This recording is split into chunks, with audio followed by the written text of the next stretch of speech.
Hello, everybody. On today's episode, you will hear from Teemu, where he will not only talk about biohacking your health, but also biohacking your ego and consciousness, the upcoming summit, and the event he and I are organizing on the 3rd of September. Don't forget to turn on notifications. It will help you invite bigger and better guests. Enjoy the show.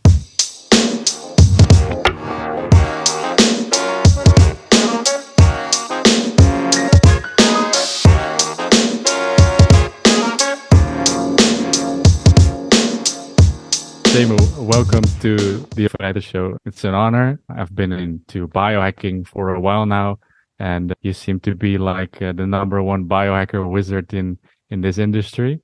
I wanted to talk to you specifically because there is a lot of focus on fixing the body, fixing problems, and you seem to focus on expanding consciousness. That's also the theme of the next summit, of course. And I wanted to talk about your journey in expanding your consciousness. And I was wondering if you could introduce yourself briefly, and so that we can dive in deeply short after. Sure. Thank you very much. So biohacking has been part of my journey for over a decade. So I had my own health issues in 2011 after a decade of entrepreneurship. I guess once you are turning 30, that's when you are more likely to get, punished by life. So in your 20s, you get away with things. But once I turned 30, that's when I got some health issues, stress-related illness, and I used biohacking to get myself back to health. I'm a technologist. I've been an entrepreneur since I was 16. I'm in my 40s now. Although I look like I'm in my 20s, according to many people. But actually 10 years ago, I did look older than I look right now. And part of the reason is, of course, like the fact that I've been optimizing my biology for the last 10 years. But in the process, I realized that often you are on the way of your own personal development, and whatever led to the health problems in the first place, when, let's say, that might be perfectionism or overworking or not feeling enough or something like this, that leads into an entrepreneurial life for many, always trying to achieve things, over achieving things and surpassing even your own achievements. When you go through a healing journey where you fix your issues, so many people do end up with biohacking when they have some health issues. So maybe they have chronic fatigue, or they have some inflammation or gut issues, or even the famous brain fog. That's when they turn into these tools, and some of them have more serious conditions, might be diabetes or just being overweight and want to lose weight, whatever it is. Once you go through the journey of fixing yourself biologically, then what often happens, you have an emotional connection to your new identity and your healing process. So that can become your new identity. So in a way, the control mechanism that led to the health problems in the first place gets replaced by another, which is trying to focus on health and wellness. And this kind of obsessive optimization of health and wellness, it's not the worst of addictions, I have to say. Like, there's probably worse things you can do with your life for sure. Trying to be healthy is, even if you are already healthy, is not necessarily the worst of them, but it's also something that might be on the way of your own personal development, of not addressing the underlying reasons why you got the issues in the first place. And so I focus a lot on psychology nowadays as well, because one thing that I observed about doing this thing for over a decade, and also organizing the Biohacker Summit, which is one of the top biohacking conferences in the world, focusing on optimal health and performance, was that a lot of people on this field, they are wounded healers. So they have some kind of wounding experience in their life that led to this interest.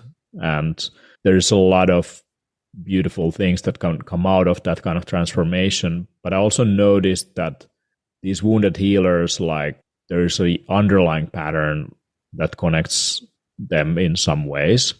It can be what I described as perfectionism. It can be this overachiever type, this high performer type that in other conditions might probably shorten their lifespan. So when they focus on life extension, they can actually extend their lifespan.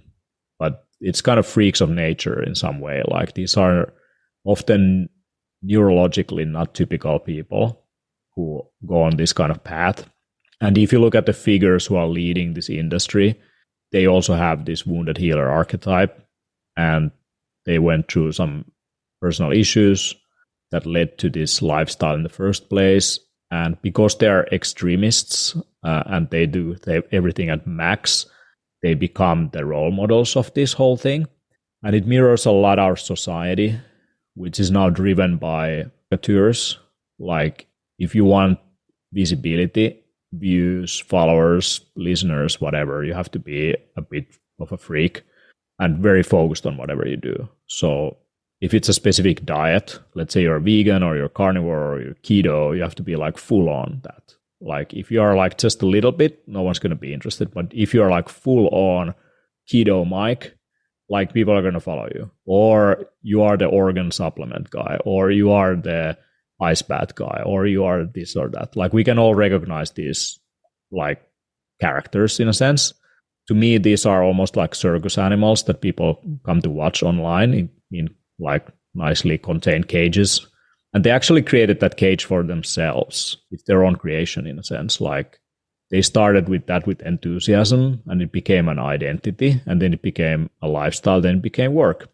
There's nothing bad about it. But I've also noticed that there's a disconnect sometimes between who they portray themselves to be and who they actually are. So there might be like as an example, and I think it's very healthy also not to be an extremist. And it's in the biohacking philosophy even. Like if you think of like one of the basic rules, which was popularized very much by Tim Ferriss, is the 20-80 rule. That 20% of work results in 80% of improvement or results. And you don't need to focus on 100%. You can focus only on the 20% that will produce most of the results. And it's true for health. Like if you do just a few things right in your day, like most likely you're already 80% there. If you exercise a little bit, if you eat a so-called healthy diet, whatever that might be linked to your biology, if you have a circadian rhythm that is nicely adjusted with your sleep schedule, you're already doing a lot of good things. And if you do some stressful things in moderation, that's also great. So like exercise or ice baths or sauna or something like this. So what doesn't kill you makes you stronger. But there is also the chance that you do then everything at 100%. So you figured out the 20% and then you try to feel 100% of the day with like optimal routines and lifestyle. And it becomes, you become a machine almost. Like it's like the most common question that I get is like, what is your morning routine? What is your evening routine? What is your daily routine looks like? So we try to like crack the algorithm of a perfect day.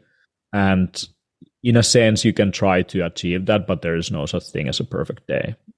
And actually, like less is more in most cases. And I've noticed like some of these people, they get depression out of not being able to like keep up with whatever they set themselves up to be. So I've noticed like burnouts or depression in this all-giver type. This kind of anxiety is very typical.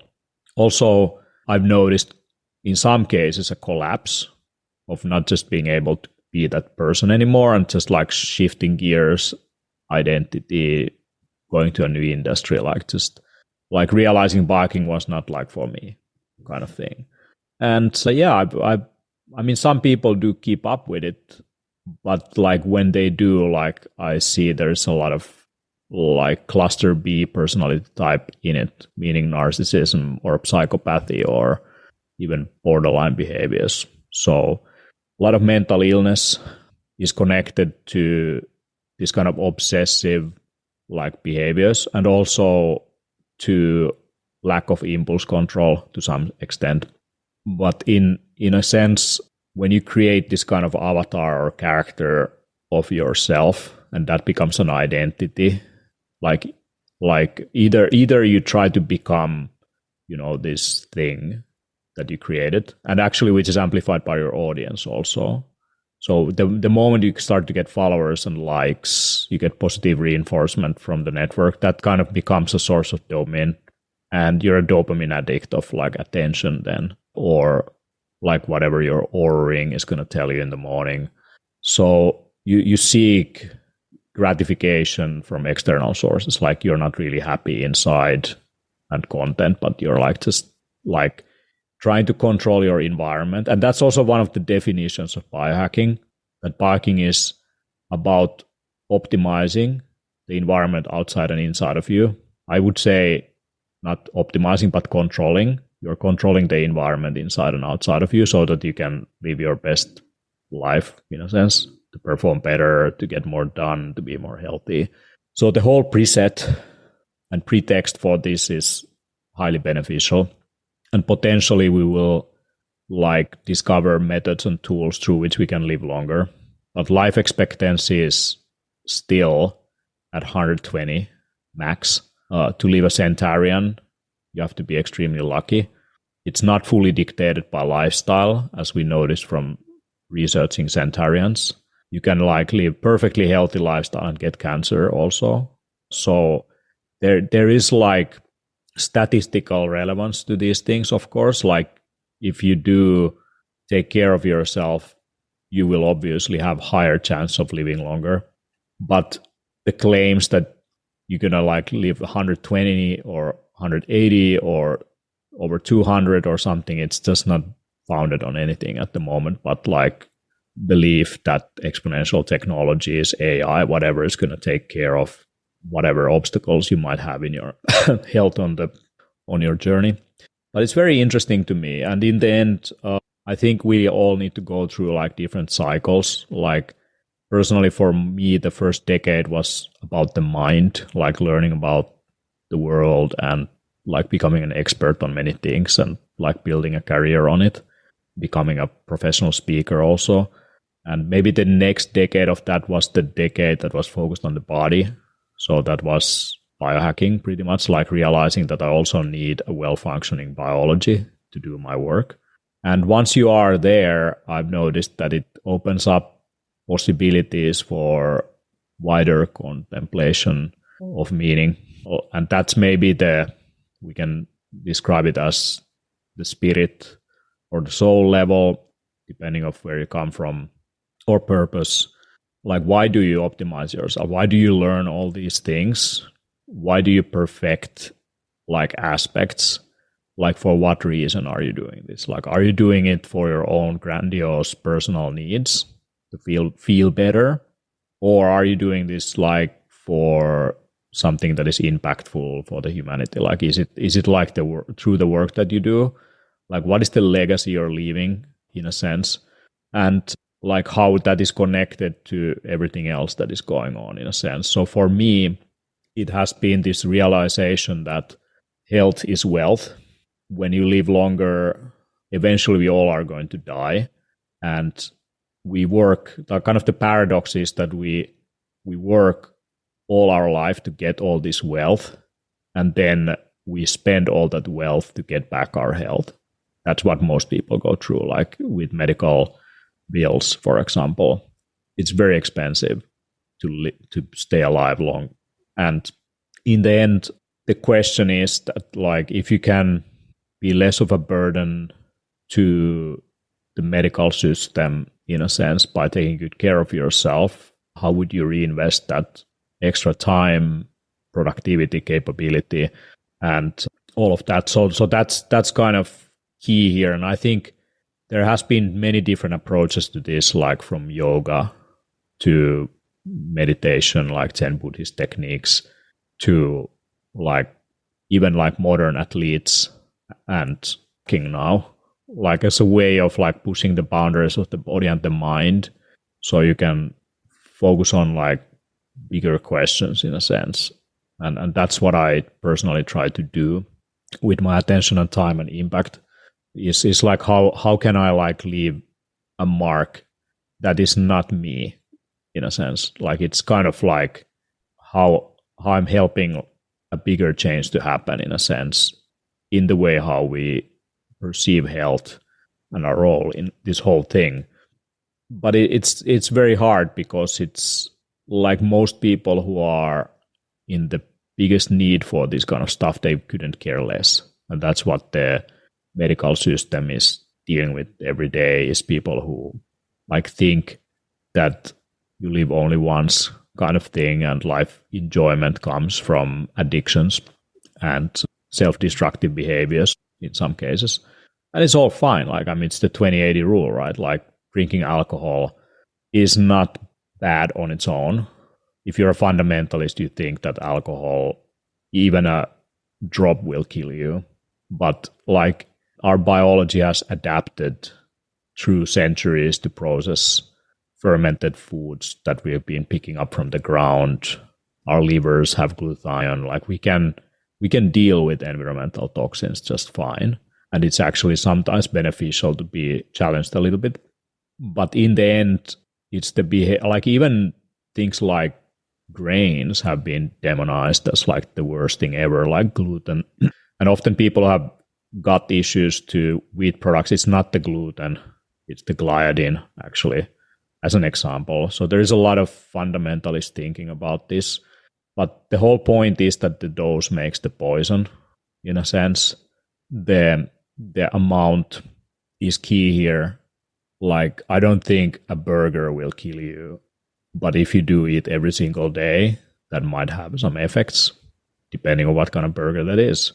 But then you have like carnivores who are eating the same food every day, like avocados and like steak, or keto people, and they have reduced like bacterial diversity in their guts because they just eat the same food all over again. And it's like, if you think of bodybuilders, like with their food prepping, like they're just having the same meals all the time. And our biology is not like designed that way. We have seasonality, seasonal foods, like it's like this cyclical thing seems to be relevant for a healthy, balanced system. And any kind of fundamentalist thinking is going to backfire on you. Like that's what I learned looking at things. Like you can't like just have nootropics and sleep 4 hours a night and expect you're gonna live 180. Although some people might claim that it's not true. Like there is a payment that you need to make at some point in the future for whatever you do in an extreme way. And in the end, like our biology is very resistant to like temporal extremities. And it's actually beneficial. We call those hormetic stressors, or like those are like the positive challenges that help your body to adapt. Like we do exercise to cause damage on the muscle, so it will grow more capillaries and improve nutrient delivery into the muscles. Like, but if you do over exercise, you're gonna burn out. So it's like it's a fine balance of things that I learned. And I think it also, in the end, the issue there is in the mind. It's not in the body. Like whatever led you to your health problems, or whatever leads to this like extremist behavior, it's some kind of like psychological pattern behind it. And maybe it's fear of death in a sense, like that you rely and cling on the things that you know works, at least you think you know. And we do it repeatedly. We are all victims of that in a sense. It's very hard to change behavior. It's very easy to repeat patterns. So we are kind of like computer programs that are executing the same commands all the time. And it's very, very hard to change things. Like even your morning routines or evening routines, whatever you do, like it's like we all have our patterns of behavior. And we know in some cases extremely well what our issues are, but we can't like help it. We can't do anything about it. It's just like you're like powerless. And doing something that changes that requires a lot of energy and attention and focus, discipline in some extent, and repetition for something to become engraved as new patterns. And yeah, I mean, talking about expanding consciousness, humans have expanded consciousness like through different techniques throughout millennia. Breath work, fasting, starving, sleep deprivation, utilization of molecules, plants, toxins, chemicals, whatever, doing extreme feats of cold, of heat, of lack of whatever, water, food. We've been like starving ourselves. We have used like rhythmic music, like different sensory experiences, sensory deprivation, even sensory overload, like all kinds of means to like just push the system and see what happens. And often that's where some kind of religious or altered states are accessed. And it's very natural in a sense. And I spoke to recently, who is 70 plus year old man who's been like looking at different brain states for long, and he said that it's healthy. It's like you need this like chaotic state occasionally, actually, like you need to like let go of the default mode network, like just to like hold on to your sanity in a sense, like. And that's what I think is happening when you have someone who is like trying to fully control everything and just like can't keep up with it. Like you just need a break from like that overachiever type in a sense. And to be okay with that and to be honest with it and to be also vulnerable with it is a different feat. But the challenge is that when you're on the internet, people are watching, right? They're judging, they are expecting you to be in a certain way. And I went through in the last year or so of not using any wearables. And like my media has kind of appearance has been with like devices and trackers and technologies and all that.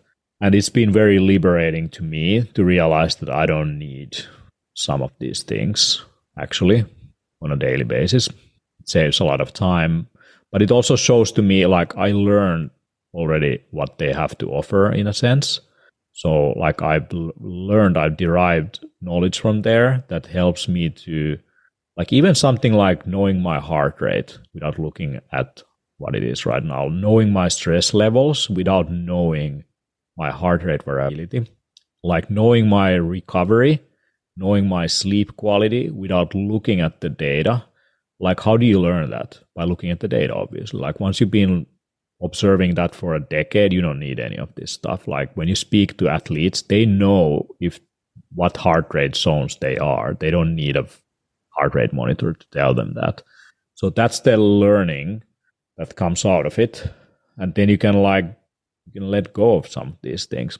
So when people start with something, they become fundamentalists.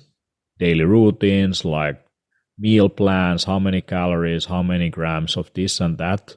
And once you do that, and you actually kind of have to, in a way, become a little bit fundamentalist in the beginning, so you learn it, then you can relax a little bit.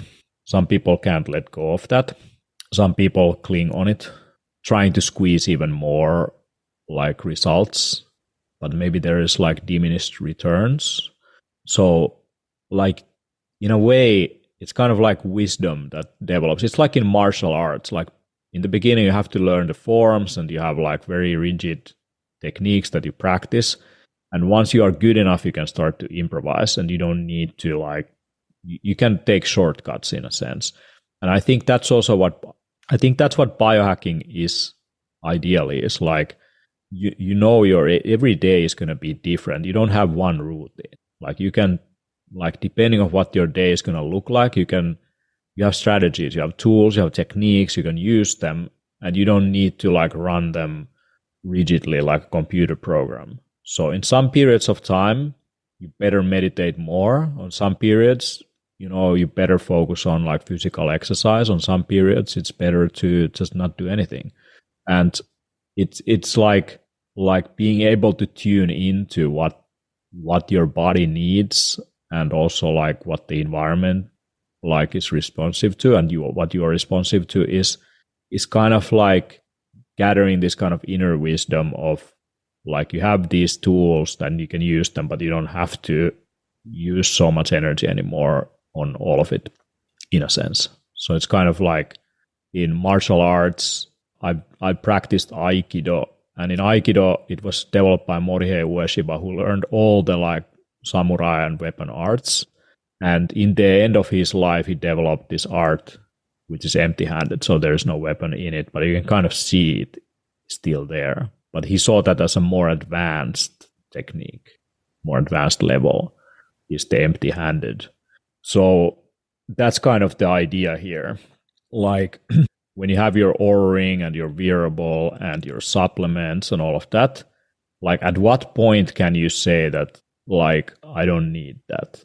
Like, or I use it only when I need to. Like, it's kind of like at what point you can start focusing your attention somewhere else, because we can get very occupied by like a lot of external stimuli that we need to do on a daily basis. So that's kind of the cage that people put themselves in a sense. And it gives you a lot for sure.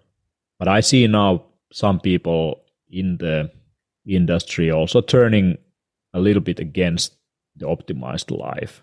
Tim Ferriss just recently, although he's been the like icon of this whole thing, he started promoting an unoptimized life, like focusing more on the emotional side, because he's been fighting depression all his life, and maybe part of that has been this like overachiever type. So it's very interesting to see happening in a sense, and there's like not like in a way you have to master or perfect an art, so you know like which aspects of that are no longer needed in a way. And kind of like he wrote the book 4 Hour Body and 4 Hour Work Week, and he never probably even worked for 4 hours a week or 4 hours on the body, so he probably worked like 100 hours, right? So like that's kind of what easily happens, is like you look for these shortcuts and oops, it became like anyway like everything you do.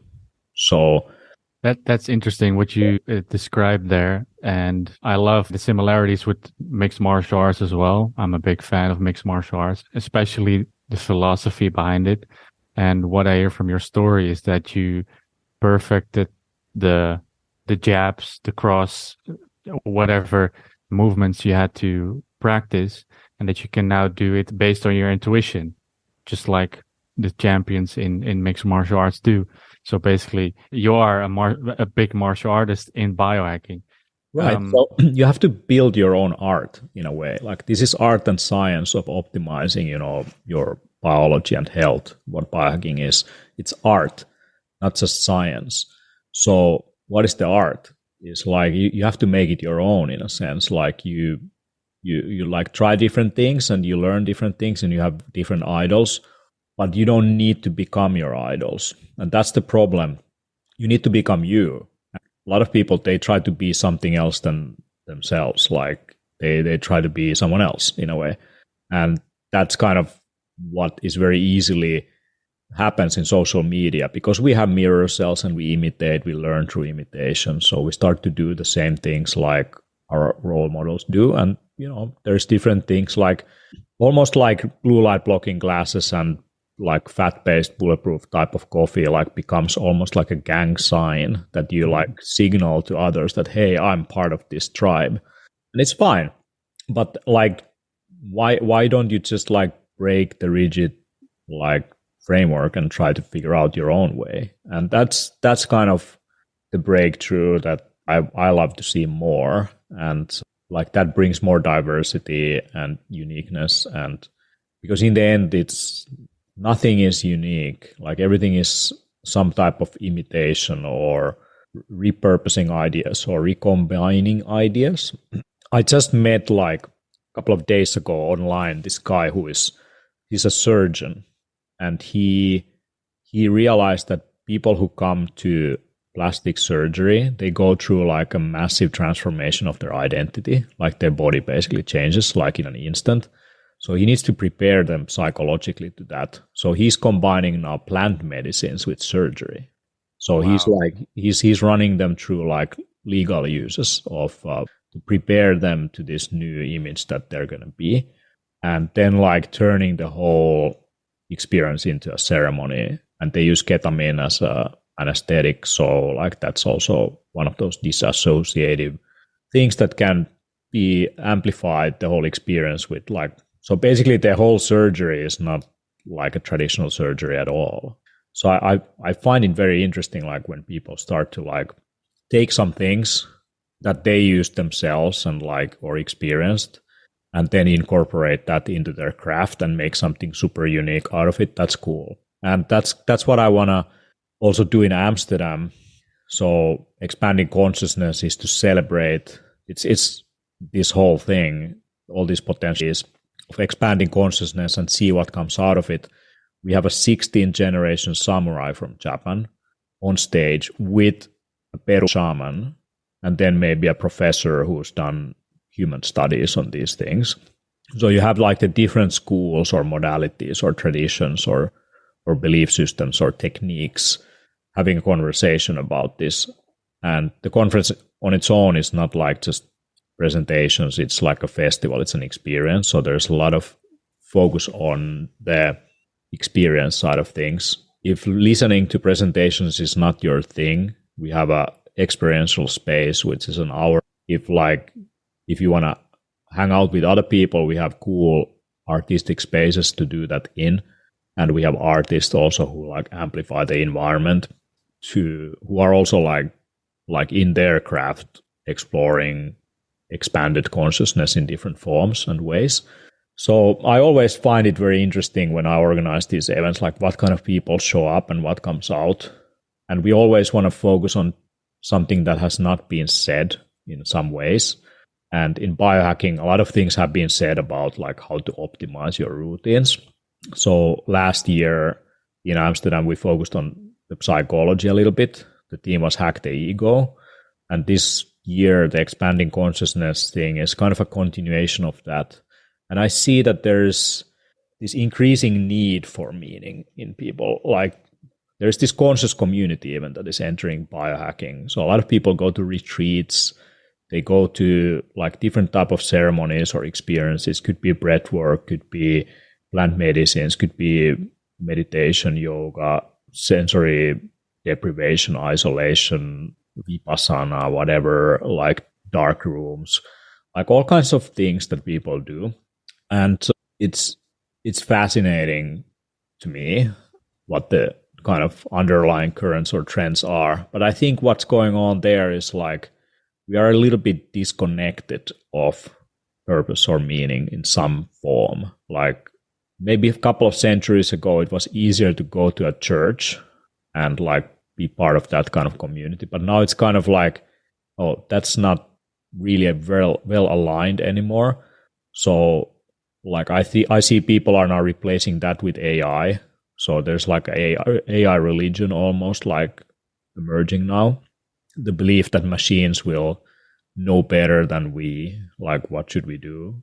Kind of same the way like we believe that God has like a plan for us in a way. So maybe AI will have a plan for us next. But like this search for meaning, increasingly changing and weird environment we are in, or the world where you can't like hold on to anything anymore. Like you can trust your media, you can trust your like supermarkets or food, you can trust like even borders or like whatever of like cultures or religions. Everything is getting mixed up on the internet. And this kind of like you don't even know your neighbors anymore. Like your community is somewhere out there. Like this one thing that I noticed, like people come to this biohacking conference, they might have no friends in their like hometown, like who do this stuff. Like they're the only ones. So they want to find the others in a sense.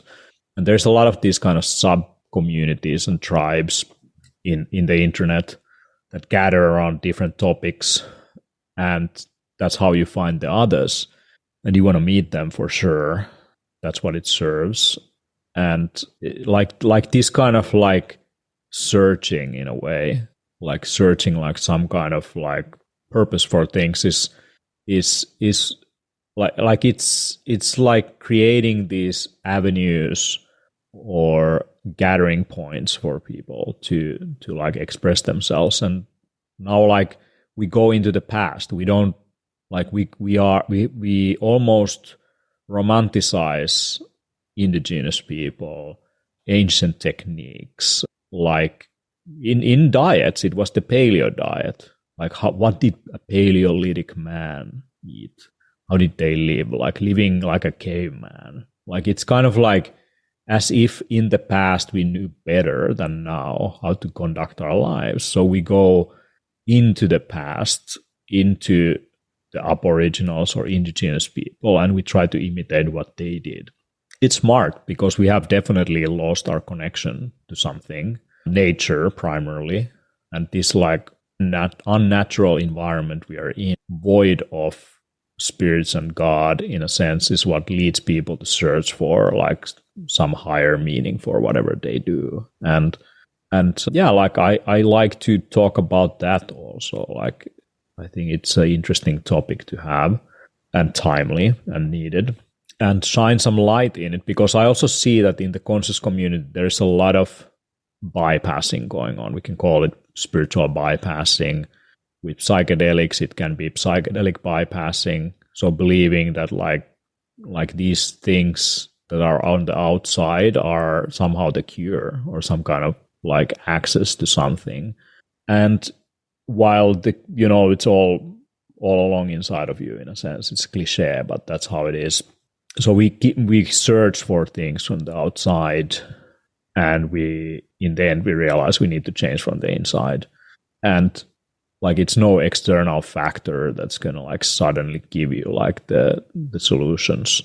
Like you can like get crazy about the diet or a supplement stack or a compound or even a practice, but it's more than that, right? It's like there's a component in it which is not external that you also need to like work on. So I find that fascinating. Like just to give you an example of this is like there are people who get into this like healing journey, and then like all the pain and the trouble gets replaced by just light and love. And that's a bypass right there. Like trying to not see things as they are, but trying to transform them to something else, and like kind of running away from it, like bypassing, believing that, I mean, there's people who get cancer and they believe that they don't need any treatment. Like they just, like need to meditate and it suddenly goes away. That's a bypass. Yeah, sometimes that works. It absolutely has the capability of doing it, but like your chances are pretty slim. Now, if you have trauma, like thinking that like forgiving whatever happened to you or whoever did whatever did to you is like going to be the solution alone is a bypass also. It's kind of like, I mean, there's a lot of power in transforming your experiences into empowering things, but like it doesn't change like in the end what happened.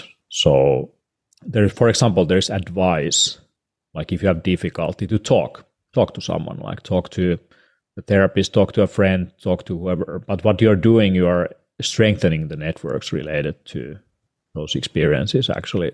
And so then at some point it can become an identity. And I noticed that with physical ailments is that when people adopt an identity that I have diabetes or I have a certain mental illness or I have ADHD, whatever, it becomes an identity.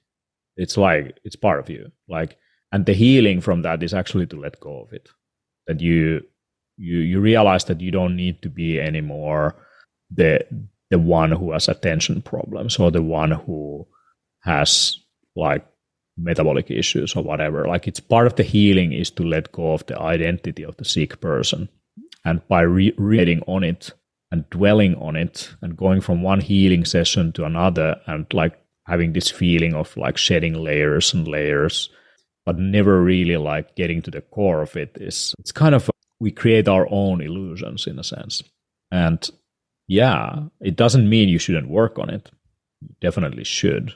But there's like a limit to it. It's kind of like this perfectionist approach, like 2080, right? So you don't need to make it all your life in a sense. But many people do because they have such a deep emotional connection to whatever they went through. So when they went through, let's say they had health issues, inflammation, autoimmune disease, and now it's in remission, they're still like this ex person who has these autoimmune conditions. I mean, it's remission, bro. But before one can heal from that pattern, for example, or can move on from that cycle, how can people make that first step in awareness before they expand? What I find interesting is neuroplasticity. So we thought that the brain is not able to change. It also applies to mental illness. We think of, for example, that psychopathic traits are untreatable, or we think of that you're born with it almost. Or narcissistic personality type is very, very hard to treat. This is the like Western scientific understanding of things. Like you can like kind of manage it, but it's like it's you. But I believe that there is modalities that are coming out now from our latest scientific understanding would be able to help us to attack these networks in the brain in a way that can transform and induce neuroplasticity in a way that you literally become another person in that sense. Like we think of our personality or identity as something unchangeable, but I believe it's like a half truth. Like we're limiting ourselves believing that it's not possible to change some things after you are an adult, that some things are just part of you and you are like this. But by using different techniques that induce neuroplasticity, and healthy living is one of them for sure. Sleeping enough is one of them. Meditation is one of them. Certain compounds can induce neurofeedback, biofeedback like techniques can induce these states. So there is a lot of different techniques that you can combine that can potentially change the mind. And what I find interesting in the Amazonian healing arts is that for them, like all illness is rooted in the mind to a certain extent, that the fact that you got ill is because of psychology. You created the conditions for, like, they would talk about like malicious spirits or entities, but like for us, it could be bacteria, viruses, like they didn't have microscopes, so that's what they saw. So, and now we know it's an immune system. So what is the behavioral pattern that weakens your immune system so that the pathogen gets through? Or what are the conditions that you create that like slows down your recovery? So in the end, it's a lot in you, in the way you conduct yourself in relationship to the environment that either reduces or increases your risks in a sense. And risk aversion on its own can also be not healthy. Take Michael Jackson, for example, being in an oxygen chamber all the time with gloves on. He was definitely pretty neurotic about bacteria. Like, I mean, that also weakens your immune system, like not to be exposed to these elements of challenge. So what can people do? Is like a multimodal approach. It's simultaneously not just like cognitive, like Western psychotherapy, for example, has focused a lot on cognitive behavioral therapy and like thinking through and talk therapy and just like cognitively coming up with solutions. But there's a somatic component also to this. Anyone who does ice baths or sauna or whatever, like physical feats, knows about this and how that like modulates your stress response. So the body stores a lot of things. So like learning to shake that off or work with it is one. And then I believe like there's a lot of interesting technologies, maybe using audio or light or some kind of form of modulating your nervous system through neurofeedback, or that can like change the way you relate to your environment. For example, I just had a conversation with Dave Asprey the other day, and when I met him, and I told him that I have this challenge of like, there's absolutely nothing wrong with my hearing, but when I'm in a noisy environment, I have really hard time isolating what someone is saying or sounds. Like there's nothing wrong in my hearing. It's just like like my brain is not able to focus on one thing at a time, but it's receiving everything, and it's a bit energy consuming. And that's why I don't like to go to nightclubs or whatever, like noisy environments, chaotic environments. It's more taxing on the nervous system. So there's a genetic component to it, I discovered. But for it to be genetic, it doesn't mean it can't change that. And there's neurofeedback techniques that help your brain to train for that. So, for example, you might have a system that is producing sounds, or let's say voice, that is kind of tricking your brain not to like recognize all of it. Like it needs to work harder to fill in the blanks. And that like training can help you to train that system so you can more easily isolate like signals and sounds. And like mindfulness meditation is just another example of techniques that have shown to induce neuroplasticity. So if you are a reactive person, that you react to signals very easily, like just practicing mindfulness where you're just observing what's happening. You had a stimulus, then you get a reaction, and you don't have to react. You can just observe what's going on. That's pretty much the core of mindfulness training, is that you are observing what's happening. You're not attaching to anything. You're not reacting. Any moment you notice that your mind is like drifting off of that focus of non-attachment, like you just like get back to. And that can then transition into your wakeful state. Like then suddenly throughout the day, you can like see stuff happening and you're not reacting to it because you have suddenly a little bit more room between stimulus and response. So you can create this room like consciously. So there's a lot of techniques that have been known for a long time, and there's like novel technologies and cutting edge stuff that are approaching the problem from different directions. But in the end, what biohackers do is behavior change and control.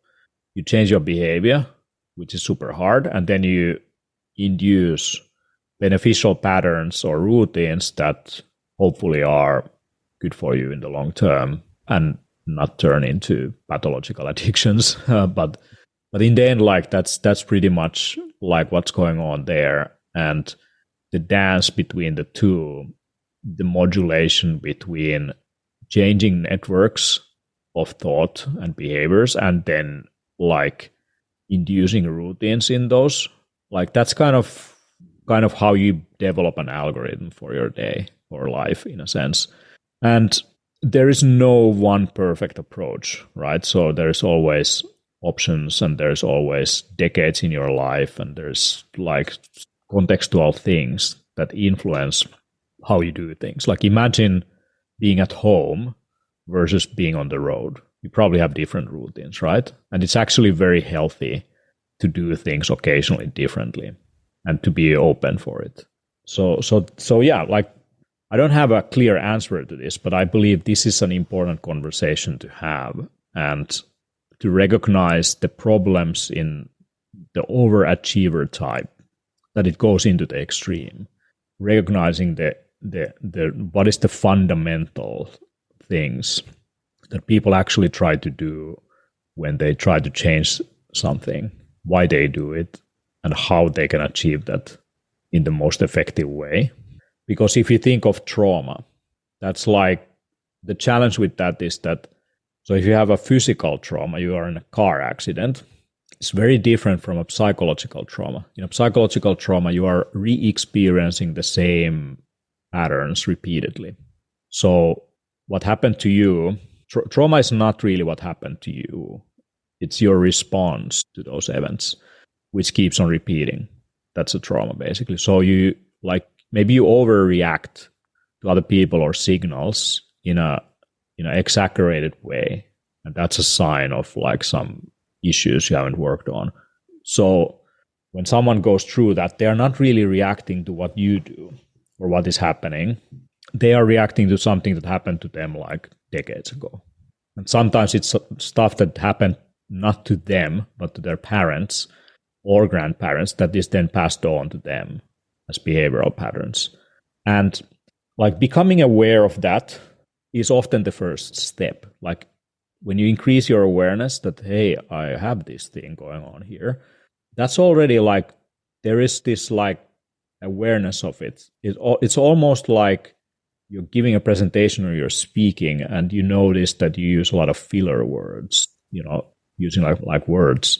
Like once you are aware of it, you can pay attention to it. You might still repeat it, but you have better chances of reducing its effects because you are consciously aware when you are speaking that when there is a moment where I could throw in a filler word, I'm just going to be silent.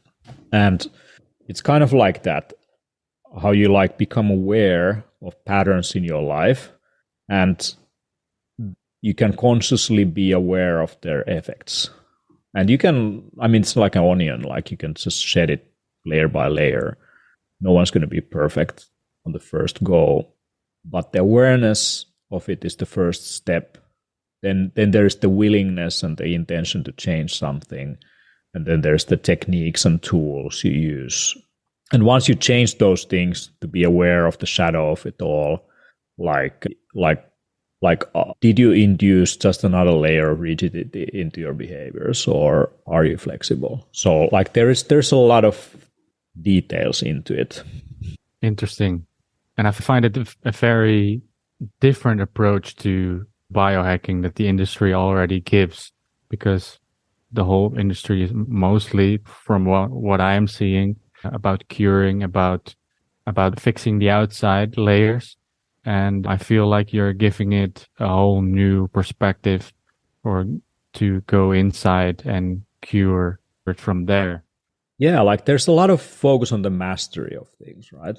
And I think that's also like what is in the whole personal development industry, is like focusing on like mastery of things. And we like to imitate those people who made it. So in personal development, it might be like, if you don't have any money, you're going to listen to people who have money or who made it.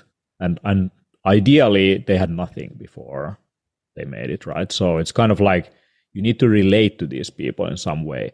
The same with, let's say you have metabolic issues, you need to lose weight. You want to learn from an like obese person because you relate to that person more because they were, and now they have something you want. So like there's a lot of that going on. And unfortunately, like some of the people you imitate, like they are often extreme caricatures. And you don't want to be an extreme caricature in the end. But some people, like they do become their idols. Like there's so many people out there who want to be Dave Asprey, for example, or they want to be Wim Hof, right? And like you can't be Wim Hof and you can't be Dave Asprey. You have to be you. And realizing where like you are in the whole equation is kind of key. And the thing about like personality disorders is that recently I really like to share something called the dark factor model, which is the dark factor archetypes of the psyche. Like there's different spectrums to it. Let me have a sip of water. Yes. Some electrolytes. Yeah, so what was I saying? You were at Dave Asprey. Oh, and yeah. Then Yeah. So like recognizing where you start and where you idolize something. Like this is how like people who grow up do. Like when you are like a child, you're in a symbiotic relationship with your caretakers. Like there's no separation between you and the mother when you're like 1 or 2 years old. Like when mother goes to other room, you really believe mother is dead now. You start to cry. And when mother appears again in your sensory experience, like, oh, mother is alive. But it takes some time before you start to realize when mother goes to other room, mother still exists. Then at that stage, you're idolizing your caretakers. Like everything your parents do is the most amazing thing ever. Everything they do is awesome. But then comes the process of separation and individuation where you start to test the boundaries. Suddenly things that mother and father do, they're no longer cool. What your friends do is cool. You start to imitate idols. You find people from the internet, music artists, YouTubers, whatever, like cool kids on the block, who you want to be. You start to imitate how they dress, how they behave, like how they speak, like what they're interested in, like whatever. Like you start to idolize others because you're kind of seeking yourself in a sense. So you become this emo child. And in those teen years, like this rebellion leads into, hopefully, into separation and then individuation, meaning that you actually integrate yourself, what you actually like, your own like unique characteristics. And that's the moment when you kind of fly out of the nest. But some people, they never get there. Like they get stuck in trying to be other people. And that's what narcissistic personality disorder actually is all about. It's like you are so utterly afraid of looking at yourself, you want to be someone else.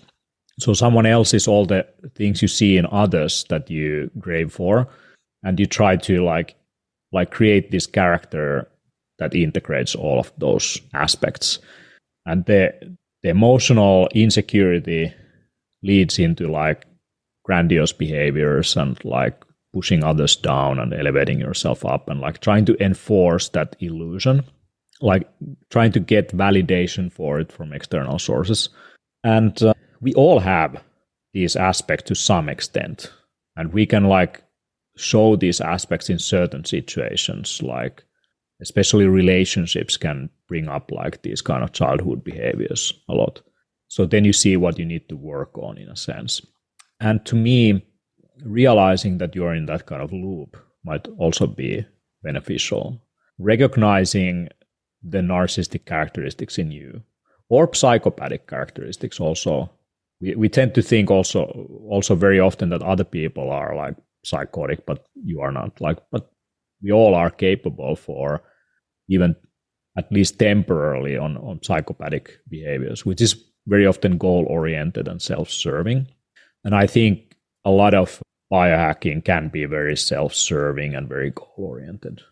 It's like often neglecting sometimes others just to, have your way in a sense. And that's the fear of losing control often behind it.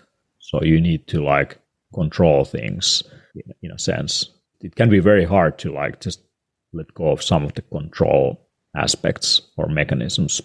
But that's exactly kind of what in a healthy way when you grow up like happens in a sense. Like you let go of some security, you test your boundaries, you figure out you didn't die and it's okay. But some people become very reliant on external factors. And if you think of like something like anorexia nervosa, where you control your diet to feel appreciated or loved, or like often inside you're never satisfied. Like that leads into this pathology where it becomes like this on what you eat becomes actually dangerous to yourself. And then orthorexia, where like you're obsessed with healthy living. That can also, I see that a lot like in people who, like in biohacking community, there's a lot of people who are utterly afraid of heavy metal toxicity or EMF, electromagnetic radiation. And for them, they get symptoms even of the idea of wireless networks or like some kind of like environmental chemicals or toxins.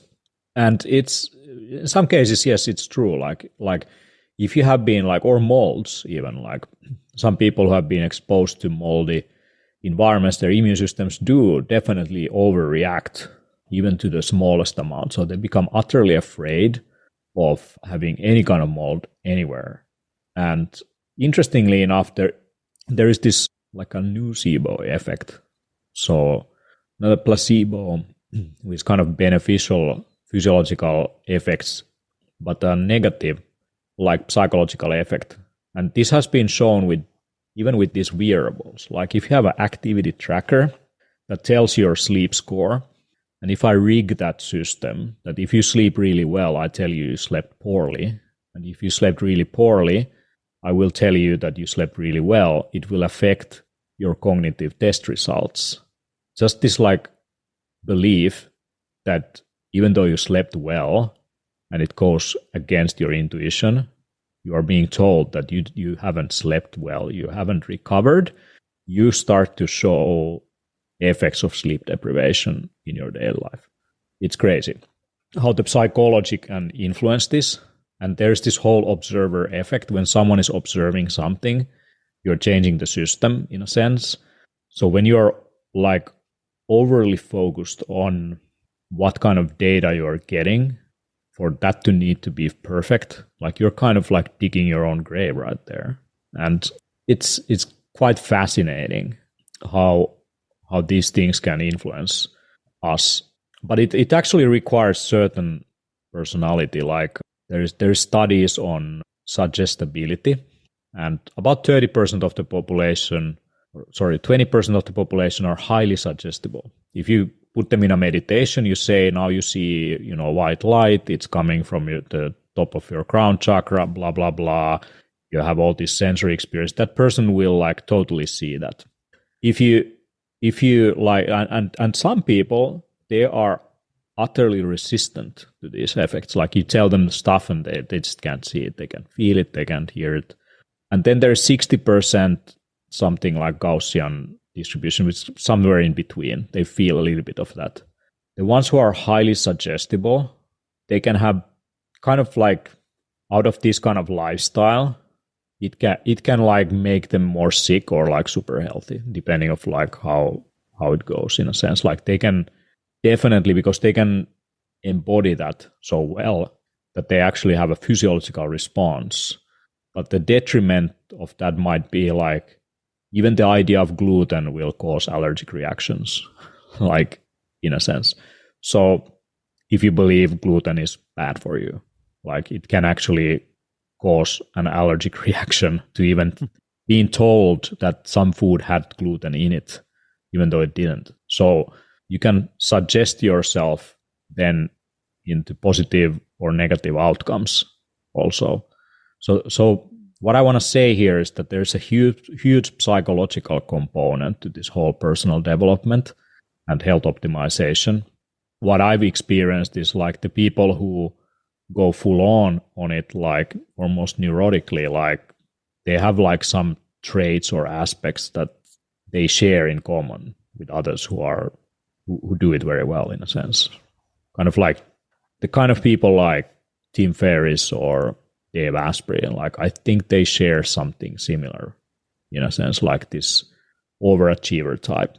And I believe there must be also then some other effects also. Like in case of Tim Ferriss, there is depressive episodes.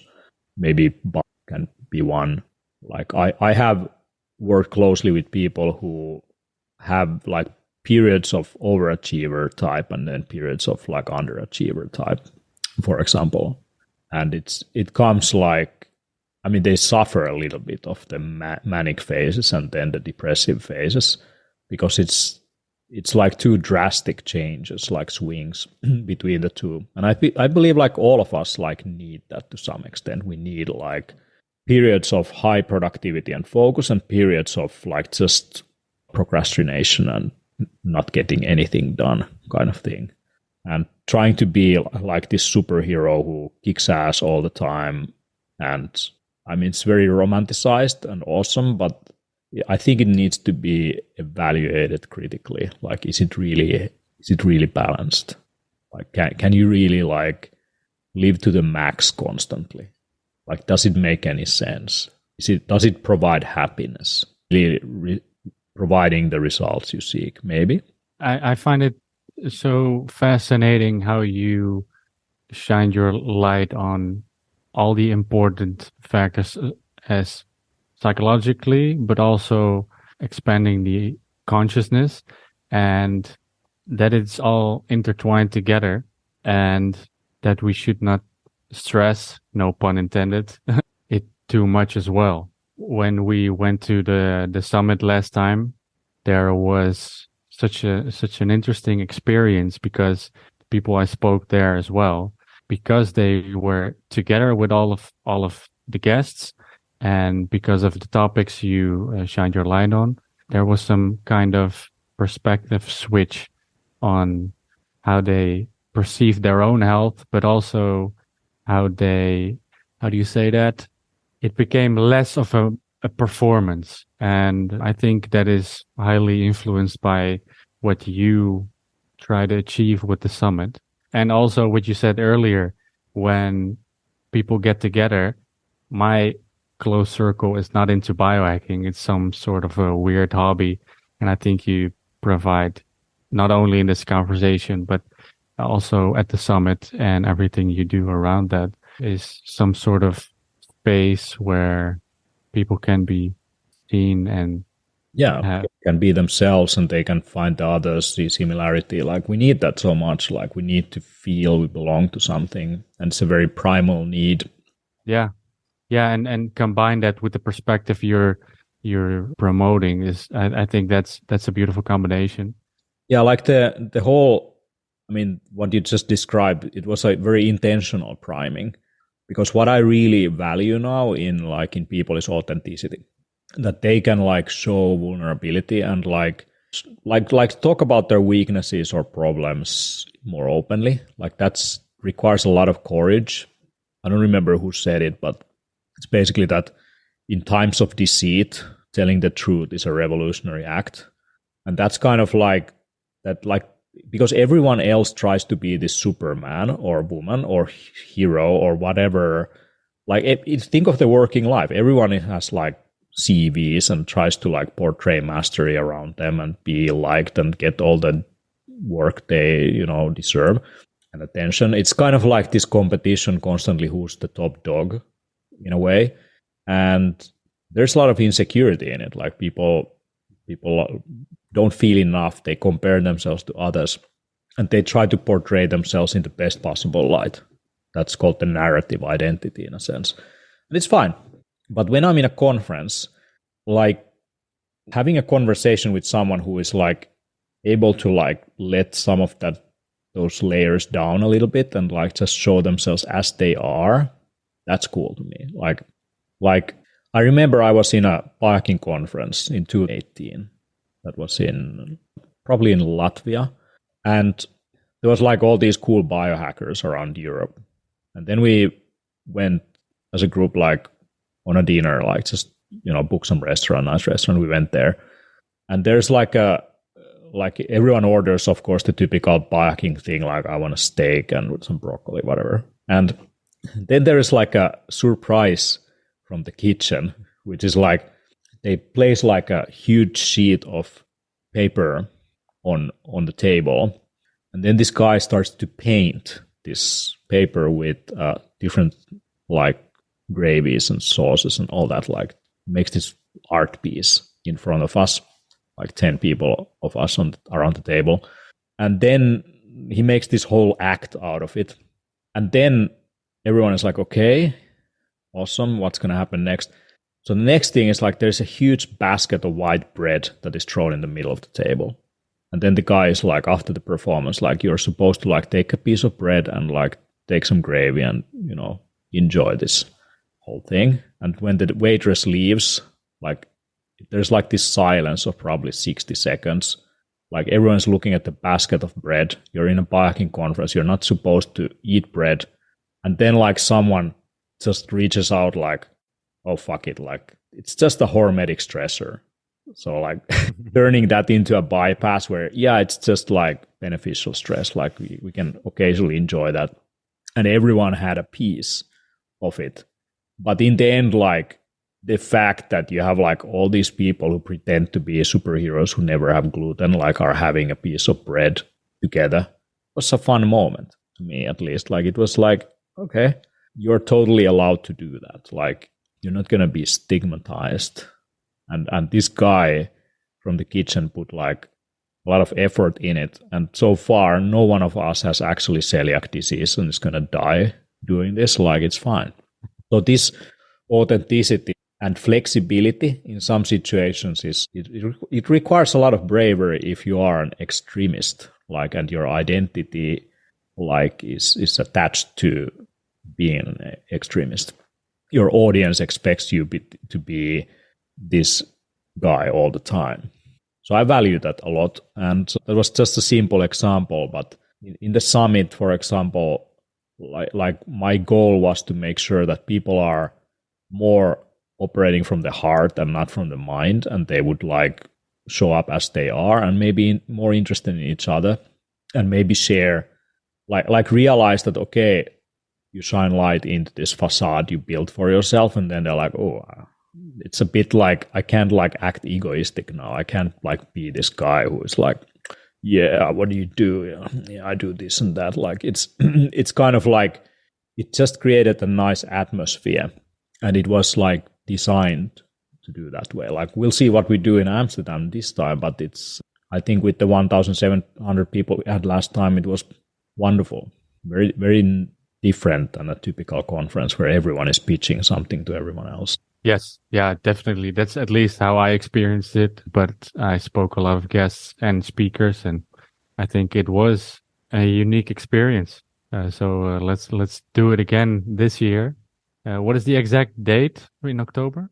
So yeah, if people want to know more about Biohacker Summit in Amsterdam, it's going to be 14 and 15 of October. And it's a week-long thing, so there's some side events. If you want to come for a hands-on experience, there's the Optimized Day workshop a few days before. The VIP experience starts already on Friday.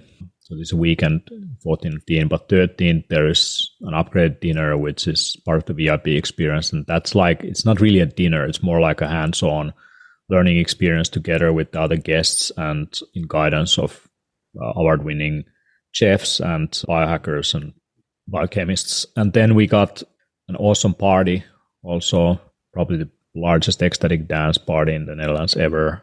And yeah, it's wonderful. And if you are from UK, we do have a warm-up or event on 1st of September called Biohacker Summit X London. It's kind of like a preparation event. It's a more intimate, but has all the like typical aspects of a summit. And then on the 3rd of September, if I remember correctly, we're going to have the meetup in Amsterdam. So that's going to be the biking community from the Netherlands meeting up. So I'll be there.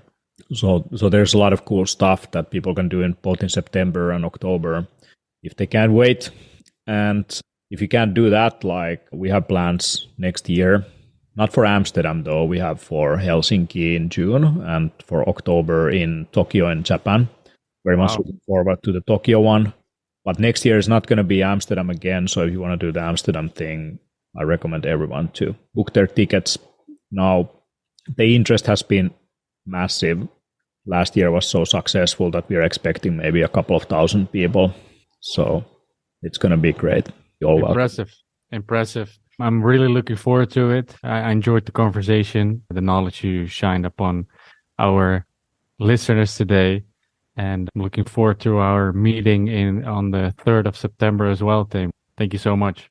Thank you, Yorick. And be well, live long, and shine light in wherever you need to so that you can be living your better life or best life ever, and whatever that might be.